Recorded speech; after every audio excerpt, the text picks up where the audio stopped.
जब मैं उन खंडरों के अंदर गई थी मुझे लगा कहीं और पहुंच गई हूँ। तुम एक स्टोरी वॉकर हो। तो मेरे दोस्तों, फ्रॉम सीजन 4 का एपिसोड 2 आ गया है जिसका टाइटल नाम है फ्री।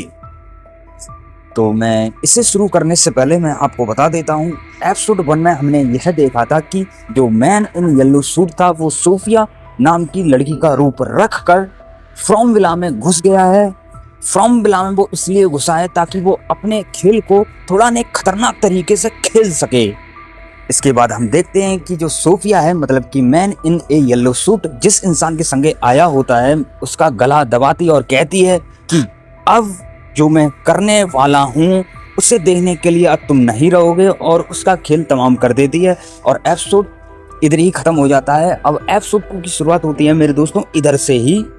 इधर हमें ये मालूम पड़ता है कि जो सोफिया के डैड हैं, मतलब कि नकली डैड, वो मर चुके हैं। इसके बाद हमें दिखाया जाता है मेरे दोस्तों जिम मैथ्यूस की मौत।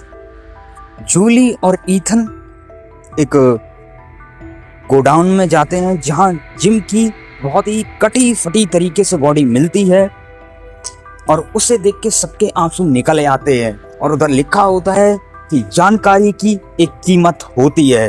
इसमें नेक्स्ट पॉइंट है जूली की नई पावर। जूली को अपनी स्टोरी वॉकिंग एबिलिटी के बारे में पता चलता है, जिससे वो कहानी के अंदर ट्रेवल कर सकती है या उससे जुड़ सकती है। और हमने देखा भी जब जिम मैथ्यूस की पहली बार फैमिली आई थी और उनकी जो आरवी वाली जो बहन थी उसका एक्सीडेंट हो गया था, उसके बच्चे के पैर में सरिया घुस गई थी, तो वो सीन तो आपको याद ही होगा। तो वही वाला सीन हमें दोबारा से दिखाया जाता है और हमें दिखाया जाता है कि प्रेजेंट वाली जो जूली है वो उधर ही होती है, हर चीज को देख रही होती है।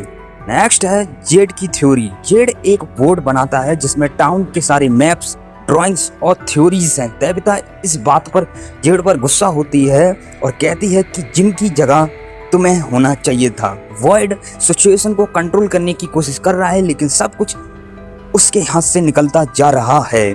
और यहाँ विक्टर की अगर बात करें तो मेरे दोस्तों जिम की बॉडी देखने के बाद विक्टर डर के मारे एकदम बौखला गया है और शांति से छुप जाता है। वह अपने पिता हेनरी पर चिल्लाता है कि उन्हें यहाँ नहीं आना चाहिए था क्योंकि यह जो जगह है वो हर एक अच्छी चीज को छीन लेती है। हेनरी एक प्यारे और समझदार पिता की तरह विक्टर को संभालने की कोशिश करते हैं। वो विक्टर को ईथन से मिलने के लिए कहते हैं लेकिन विक्टर इतना डर चुका है कि वो वहां से निकलने की हिम्मत नहीं कर पा रहा है। जेड बर्ड और देवता को बताता है कि यह टाउन एक साइकिल में चलता है और वही पुरानी कहानियां दोहरा रहा है। वो कहता है कि उन्हें जो बोटल ट्री पर पता चला कि वो पुराने रेसिडेंट्स हैं जो बार बार जन्म ले रहे हैं, और वो सच भी होता है। जिम और ईथन आरवी वैन में एक पुराने रेडियो को ढूंढने जाता है और तभी उसे अपने फादर मिलते हैं। आरवी के पास ईथन को जिम दिखता है, दोनों एक दूसरे के गले लगते हैं। जिम ईथन से कहता है कि उसे लेक ऑफ टीयर्स, आंसुओं का तालाब ढूंढना होगा। जिम ईथन से उनके पहले दिन के सपने के बारे में पूछता है और कहता है कि वो लेक यहीं कहीं है। जब देवता ईथन को ढूंढने वहां पहुंचती है तब तक जिम गायब हो चुका होता है। अकोस्टा का एम्बुलेंस वाला सीन।